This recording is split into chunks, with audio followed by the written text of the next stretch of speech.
ఎంతో చిందులు పగిడివి ఒత్తులు 10,000 వత్తులు పగిడివి హారతులు ఎవరాని పంపిరి ఈ వేళ హారతులు ఎవరాని పంపిరి ఈ వేళ హారతులు కన్న తండ్రి శంకరుడు కన్న తల్లి పార్వతి కన్న తండ్రి శంకరుడు కన్న తల్లి పార్వతి బిడ్డని పంపిరి ఈ వేళ హారతులు బిడ్డని పంపిరి ఈ వేళ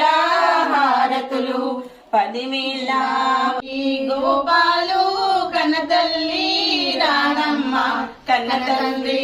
గోపాలు కన్న తల్లి రానమ్మ బిడ్డని పంపిరి ఈ వేళ